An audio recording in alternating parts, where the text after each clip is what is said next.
We all remember playing totally inappropriate games as kids. Some involved kissing, some involved guns, and some involved physical play that could lead to some serious injuries. Here are the 10 most inappropriate games you probably played as a kid.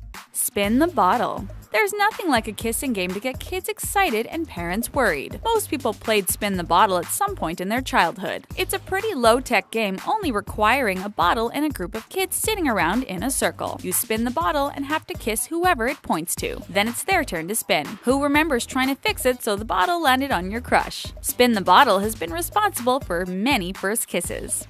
BB guns. See, your kid playing with a gun is a parent's worst nightmare, but plenty of children remember playing with the BB gun at some point in their childhood. These air guns shot pellets or lead balls at targets, but some kids couldn't resist the temptation to aim them elsewhere. BB guns were such an in-demand toy in the 1980s, they were even featured in the 1983 movie A Christmas Story. Lead character Ralphie Parker was desperate for a Red Ryder BB gun, but he was warned, "You'll shoot your eye out." So many parents will have said the same thing to their kids.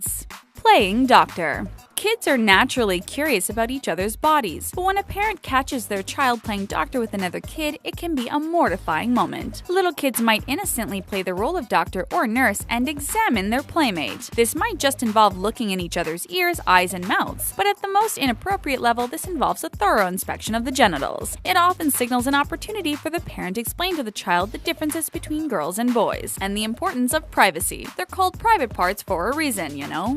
Choking game. For whatever reason, kids love to make each other faint, and the best way to make this happen is to play the choking game. This game is anything but innocent, as it intentionally cuts off the oxygen supply to the brain. You probably heard kids encouraging each other to do it because it would help them get high for free, but it can also lead to severe injury or even death. There's no way playing choke is an appropriate game for anyone to play, but kids are gonna keep on playing it. Suck and blow. Suck and blow is way more appropriate for adults than kids, but many of us will remember playing this kissing game at an age when it wasn't particularly suitable. It involves sucking a piece of paper to stick it to your mouth and then passing it on to the next person by blowing it onto theirs. If the paper falls, then you end up kissing that person instead. This has to be one of the few games everyone wants to fail at. Well, when you're next to the person you have a huge crush on, that is.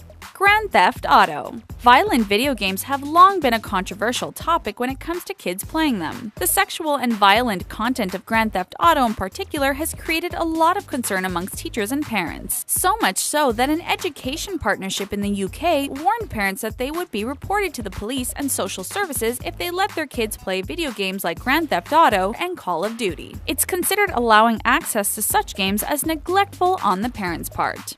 Sock 'em boppers. Children aren't normally encouraged to hit each other, unless they're wearing oversized inflatable gloves, that is. Then it's totally fine. Or that's what toy manufacturers would have us believe. Sock 'em boppers, or soccer boppers as they're now known, have been around for decades, but got super popular in the late 1990s. The jingle claimed they were more fun than a pillow fight, but many parents didn't think so, since they basically encouraged fistfights.